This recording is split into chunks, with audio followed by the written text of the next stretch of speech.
Let's go JavaScripting!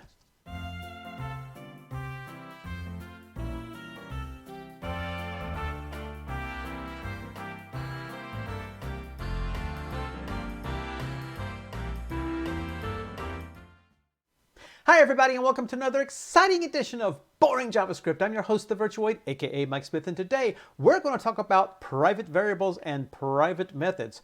I realized a couple of weeks ago that when I talked about the class, I think it's about a year ago or so now, I never mentioned anything about what a private variable was or a private method.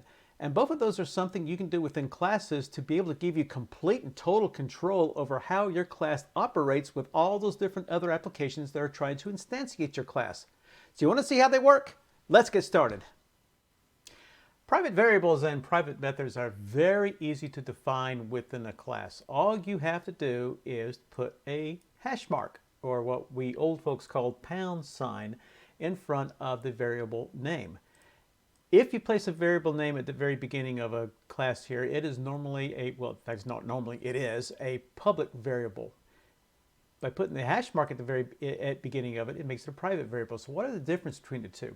Well, a public variable is one that is accessible by any instance or any application that instantiates the instance. So if we had an application that instantiated an instance of this child class here, it would have access to the name variable. It will be able to read it, it'll be able to write it, do whatever it wants to with it.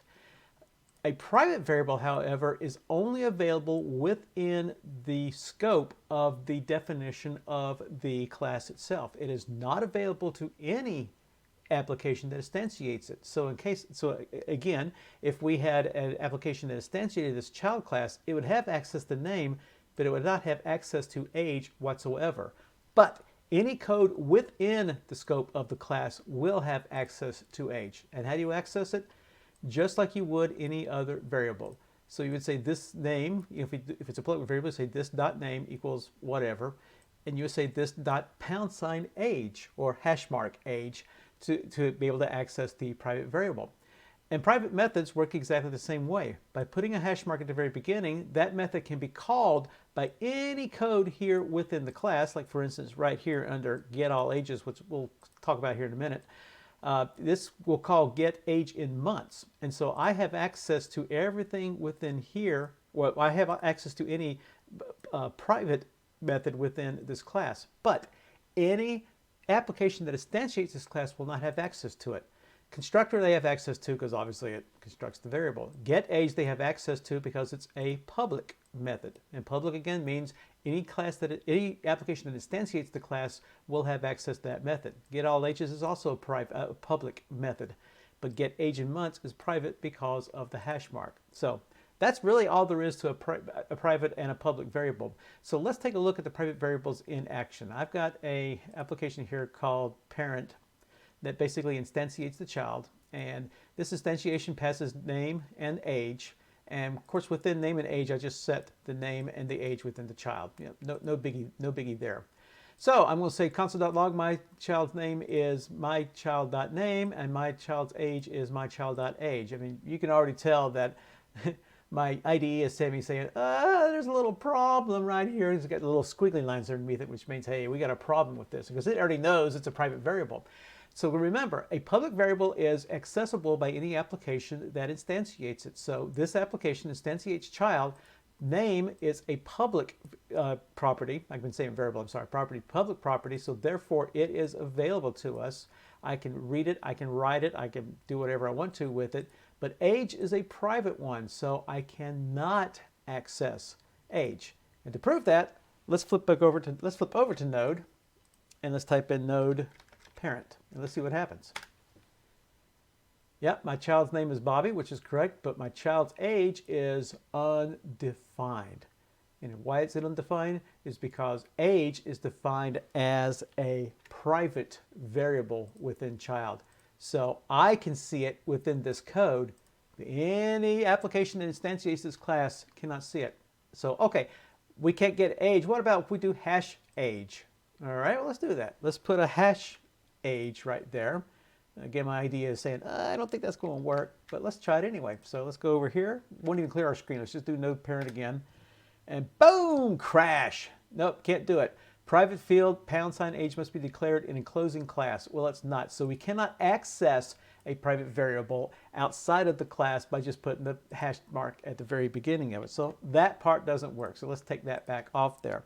So how do we access that age? Well, we have to be able to, the class has to be able to make that age available to us. And in this particular case, I've got a method here, a public method, so it can be called by an instantiated class here. And it's going to return this dot hash mark age, which again means that I have access to the private variable within this class. So this should return an actual number. So let's grab some code here. And let's pop it right inside here. So getAge is a public method. So let's see if that works. Let's save it. Let's flip back over to Node. We'll clear the screen off now. We'll go node parent. And yep, sure enough, there it is. My child's real age is 8. So that proves to you, between here and here, that you cannot access a private variable. Well, how about private methods? Again, that works the exact same way. So let's take a look at a private method. Let's go down here and grab some code. Pop it inside here.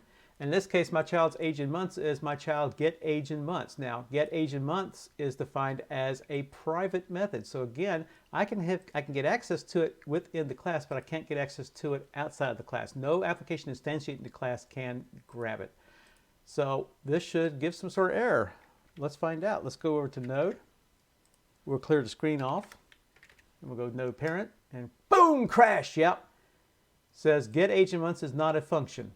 Well, are we sure? Of course it's a function. I've got it defined right here. Oh, but I've got a hash mark in front, so that's a private method. The private method is not accessible. And to prove it's accessible within just the class, not accessible within the instance, to prove it's accessible within the class, all we have to do is give some sort of new method here to be able to access it. So I got one called getAllAges, which returns years and months. And months calls the private method getAge in months. Let's see if that works. Let's go down here and let's grab some code. And we'll erase the old code because that's going to bomb out on us. So now we're going to say getAllAges.months because I'm returning a object in years for years and months. Let's save it. Let's flip over to Node. Let's clear off the screen. And yep, there it is. My child's age in months is 96, which proves that although we could not access the private method in an instantiated version of the class code itself can access the private. So that's really the important thing here. Private variables and private methods can be accessed as long as you're working within the class itself, but they cannot be accessed by any instantiated version of this class. So what good are private variables? Why would you even have them? Well, the key here is it allows you great control over your class, and I'll show you that next. So what good are private variables? Well, let's show you a really good example of what you can do with them. So I have a simple class here. I've got 3 public properties, name, type, and classification. And it can get instantiated by this zoo program here. And I'm instantiating a cat, a dog, and a horse. And I'm not going to worry about how it's instantiating all that, but we're passing 3 variables, or 3 variables to the each animal: its type, its name, and its classification. So if we go to Node, and let's go to Node Zoo. And there it is. This is no big deal. There's my 3 animals. There's my cat, there's my dog, and there's my horse. So some doofus comes along and sits there and says, for an April Fool's joke, I want to change the dog's type to giraffe. Oh, better yet, eagle. Yeah, let's just do an eagle. There we go.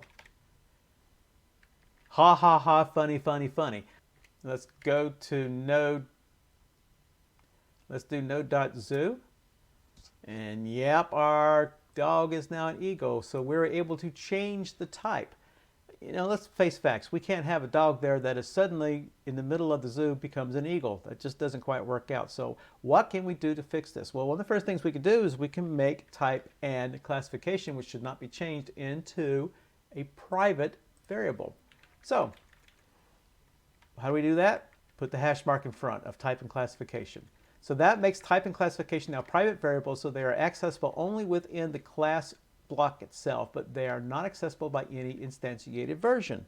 So how to save that? How is that going to affect our program? So zoo here, we should be able to get our cat, dog, and our horse. We're going to change the dog's type back to eagle. Let's see what happens. So let's go to node.zoo and see what happens. And sure enough, our type and classifications are gone, but it's still there for dog.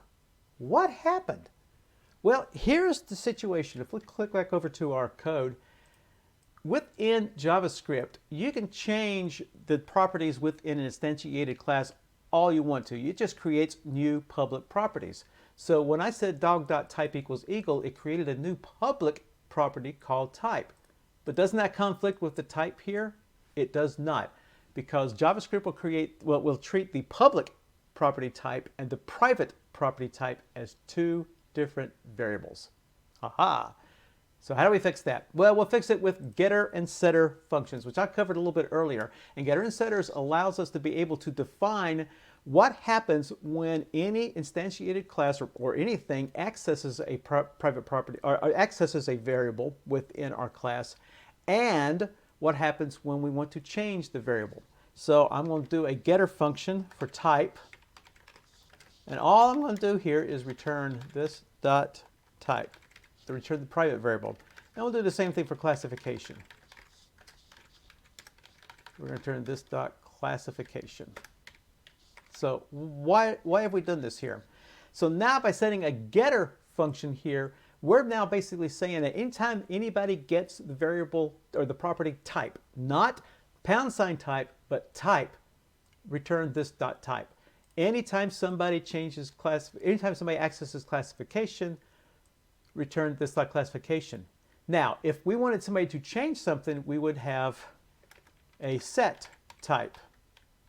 And it would be something like this. This dot type equals new type. But we don't want people to change the type. So we're just going to have getter functions.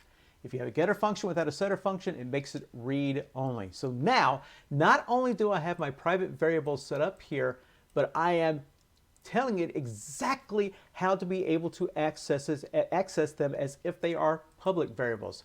So from how JavaScript looks at it now, it says, oh, okay, I've got name, I've got type, I've got classification. Name is just a simple old public variable that can be done anything you want to with it, but type and classification are now just read only, and this is how I want to be able to access the values of type and classification.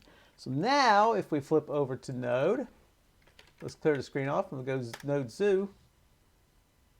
Aha! Notice what happened. It doesn't even allow us to change it. Isn't that cool? And the reason it didn't allow us to change it, it says we cannot set the property of #animal, which only has a getter. So we are not able to change dog.type whatsoever because there's no setter function. So now we can access type, we can access classification, we just cannot change them. And just to prove it, let's just flip over to Node, let's clear off our screen and go to Node Zoo, and there are our names. Now, why didn't it print out type and classification? Well, the reason why is that we just did a console.log on the instance. It will only access it or use type and classification if we actually access it. So, and this is kind of getting into getting into getters and setters. So I'm just going to do a console.log cat.type here, just to show you that it actually works. Let's put a semicolon there. Let's save it. Let's flip over to Node, type in Node Zoo, and sure enough, that's how you access it. So works like a champ. So this is the great power of private variables, is that you're shielding yourself from the outside world by using a private variable. And you are only telling the outside world what it gets access to. In fact, it's a great idea to make all of your variables as private variables. That way, nobody has access to anything within your class, and you control through getters and setters exactly how to be able to get those variables or to set those variables. That's the great power of not only of private variables and private methods is that because they're only limited within the scope of this class definition, you can shield yourself from the entire outside world and control completely how the outside world accesses you. It's wonderful. So that, my recommendation here is change all your classes to use private variables, use getters and setters. It makes your code a little bit easier to work with because you then control everything within that class. And that's all there is to private variables and private methods. I hope you enjoyed our video. Hope it didn't bore you to death. Please make sure to click on the like button below and subscribe to see all of our future Boring JavaScript videos. In fact, go to www.boringjavascript.com to see all the Boring JavaScript videos we made, or go to www.thevirtualoid.com to see everything that we do. Thanks again for watching, and we'll see you later.